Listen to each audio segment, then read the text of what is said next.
Hi everyone, I'm Jenny. I'm Melanie, and the rest of our group members are Paula, Caitlin, and Joel. For our group project, we decided to focus on the topic of youth mental health. We recognize that there is increasing awareness in the topic of mental health in the general public.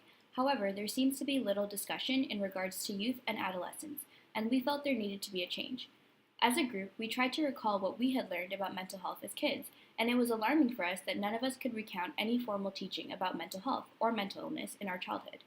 After doing our research, we identified that there is still a lack of education around mental health and illness in elementary schools.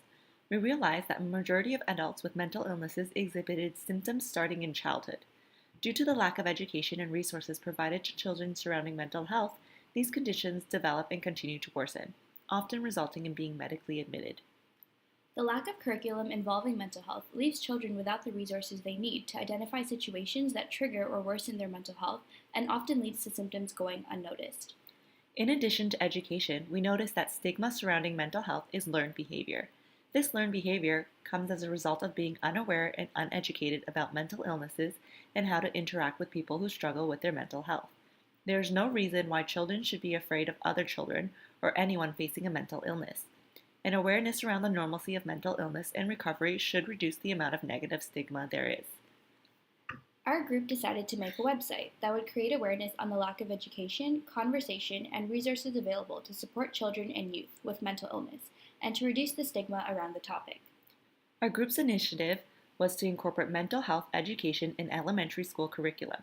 We hope that by teaching children about the importance of mental health and by educating them about the different types of symptoms associated with mental illnesses, we can prevent and reduce the incidence of mental illness in adults and foster effective coping strategies in children that they will be able to use as they grow up. In addition to promoting stronger mental health in children, we hope that changing curriculum will demonstrate the need to increase mental health support and treatment options so that children do not have to wait such a long time to seek treatment or assessment for mental illness. Finally, we hope that this change in curriculum will result in children becoming more aware and less afraid to engage in conversations about mental health. If children are more comfortable and more aware of mental health and illness, there will be less negative stigma around the topic and less discrimination towards people suffering with mental illness. We hope that this reduction in stigma in children will carry on throughout adulthood, making difference in how people perceive mental health and illness throughout their lifespan. Our group has learned a lot throughout this initiative. Our first key learning is the importance of providing education as an upstream approach to prevent the incidence of mental illness and reduce the severity of it in adulthood.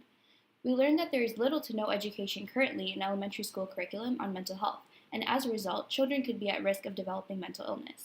Secondly, we learned how much work is involved in developing a policy change that will be implemented system-wide. Using the policy cycle, we learned about getting involved with political party members in order to enact change in schools. Finally, we learned that stigma can be prevented by increasing awareness. Stigma is a learned behavior, so by increasing awareness starting at a young age, we can reduce the amount of stigma surrounding mental illness. Feel free to browse through our website and join our initiative on the Action Plan section of our website to send a letter to your MPP. We appreciate your support. Thank you.